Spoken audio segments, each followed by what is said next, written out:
Hi there, this tutorial is to show you how to create a slideshow type presentation with FlashCS5. So I'll create a new document, ActionScript 2.0 will work, import some images, file, import to stage, and I've got some that I got from my cell phone. They all fit the stage already, and they're already screen resolution.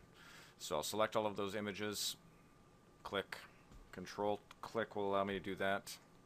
Select multiple non-adjacent files and open. They're centered on the stage and they're selected. So when I go modify timeline, distribute to layers, that takes everything I presently have selected and puts each one on its own layer. Each object that I presently have selected on its own layer. And names them accordingly. So wings.jpg is on the layer name wings.jpg. And I don't need layer 1 anymore, so I can trash that.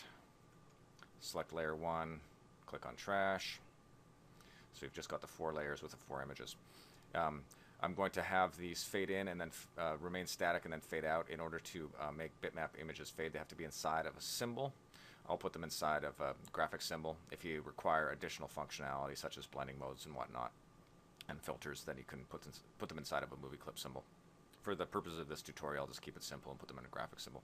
So I'll click right on the keyframe for wings, modify convert to symbol, or F8, and I'll call that wings. You can call it anything you like. Wings is a fine name though. Click OK. Click on the next keyframe for tiger. I can't see tiger, so if I use the timeline to select the object by clicking on its keyframe, then I don't have to worry about showing and hiding and locking and unlocking layers. I can just click right on this keyframe to select the object, modify convert to symbol, and I'll call that tiger because that's what's on that layer apparently. I click on the keyframe for leaves and the same thing, modify convert to symbol or F8 and leaves. Okay, and blossom, its keyframe, modify convert to symbol, and blossom. So I've got 4 layers and 4 images inside of 4 symbols.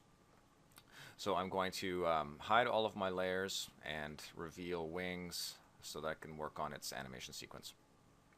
So I'm going to select wings. I'm using my selection tool, not any other tool. Click once to select the wings symbol on the stage and add a motion tween. Insert, motion tween. I only get 1 second by default, so if I want to give myself more time for the span that's added to the timeline, when I insert a motion tween, I can just click and drag on its right edge to lengthen that span. I'm just going to go to 55 frames because that's all I can see on my timeline. So I'm going to have it start off transparent. So on frame 1, I'll select frame 1, click once to select the object. Presently I can't see the properties for the object. I'm seeing the properties for the span. So if I click once to select the object, then I get the object properties. And I'm going to go with alpha and drag that down to 0. On frame 10, I'll select the object, make it alpha 100. On frame 55, I'll have it fade out again. Click once to select frame 55, click once to select the object, alpha 0, and then back on 45, I'll have it 100. Click once to select the object, crank up the alpha to 100. So if I scrub the playhead, you can see what's happening. Starts off alpha 0 up to alpha 100, which is effectively opaque, remains opaque for 45 frames, or 35 frames that is, second and a half about, and then goes from 100 to 0. So I'm going to apply that as a motion preset.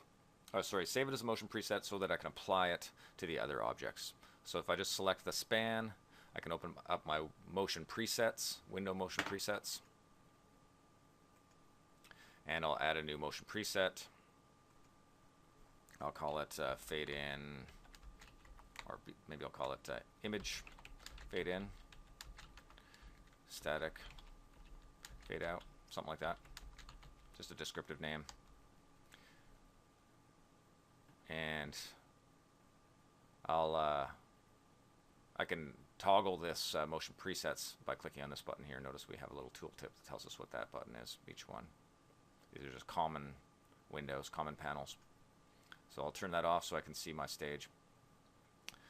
Hide wings, reveal tiger, select its keyframe, the tiger keyframe, and open up my motion presets.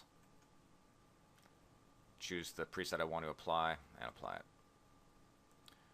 Hide tiger, reveal leaves, select its keyframe, the leaves keyframe. Open up my motion presets, select the motion preset I want to apply and apply it.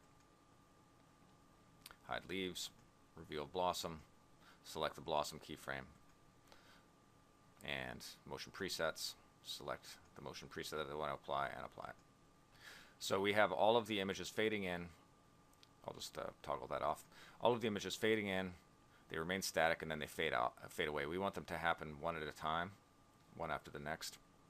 So I'm just going to click on my timeline options button so I can shrink the frames so I can see these a little better. And I'm just going to move my tiger. I'll click once on the tiger span and then click and drag it to move that span down the timeline. So it's fading in as the previous is fading out. I'll do the same thing with leaves.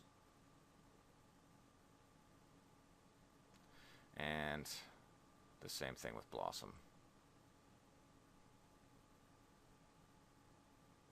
There we go. I'll just reveal them all. I can scrub the playhead. Sorry, reveal them all. Scrub the playhead to see what's happening. And I'll just go Control Enter. Actually, I'll go the long way. Sorry. Control Test Movie in Flash Professional that generates a SWF so that we can preview this thing. So each image fades in while the previous is fading out. And the benefit of something like this is that it occupies the same this occupies the same dimension as one image, but we can have as many as we like in that space. It's a nice little presentation for any website that has images in it. Why have one when you can have four? Thank you very much.